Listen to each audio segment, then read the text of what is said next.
दोस्तों, कैसे हो आप लोग। आज की कहानी एक बहुत खूबसूरत कहानी है।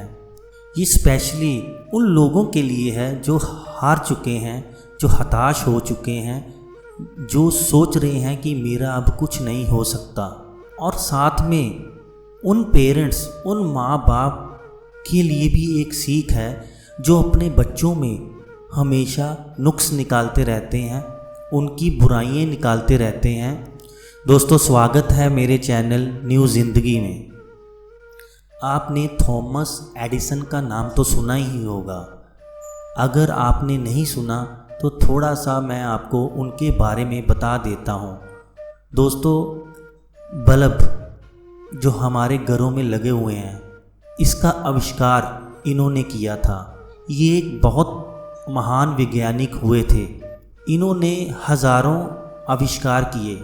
दोस्तों, इनका जन्म 1793 में हुआ था। 29 जून 1860 में इनका देहांत हो गया था। एक बार थॉमस एडिसन विद्यालय से अपने घर लौटते हैं और एक चिट्ठी उनके हाथ में होती है और वो बोलते हैं अपनी माँ को, माँ, ये चिट्ठी मुझे मेरे अध्यापक ने दी है। वो बोलते थे अपनी माँ को ये चिट्ठी दे देना। दोस्तों, जब थॉमस एडिसन की माँ ने चिट्ठी पढ़ी तो वो रो पड़ी।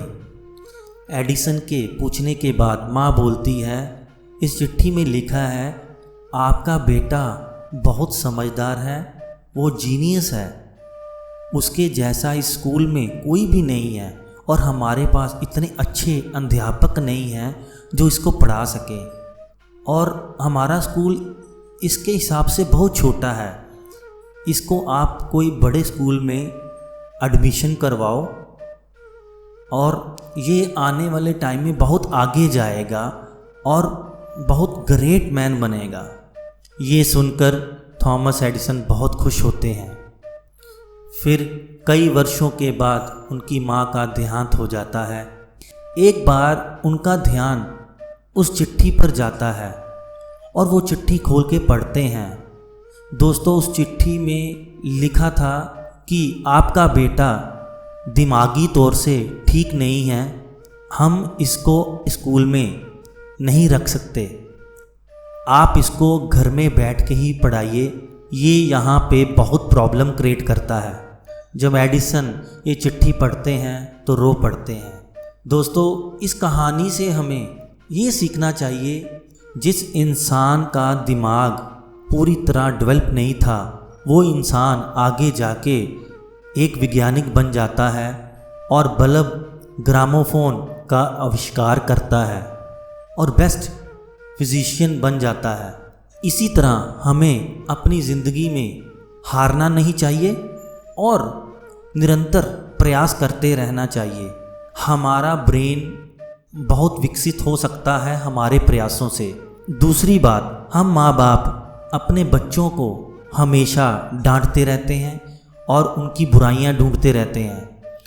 हमेशा अपने बच्चों को अच्छाइयों के बारे में बताओ और उनको बोलो आप बहुत अच्छे हो, आप सब वो कर सकते हो जो कोई नहीं कर सकता। अगर थॉमस की माँ उसको उसकी कमी बता देती तो शायद वो महान वैज्ञानिक ना बन पाता।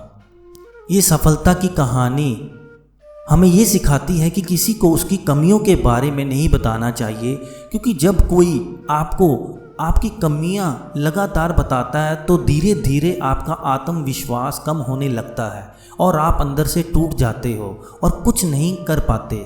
जब आप कोई काम कर रहे हो और कोई आपसे कहे कि आप बहुत अच्छा कर रहे हो तो आप और अच्छा करने की कोशिश करोगे, मतलब आपका आत्मविश्वास बढ़ता ही जाएगा।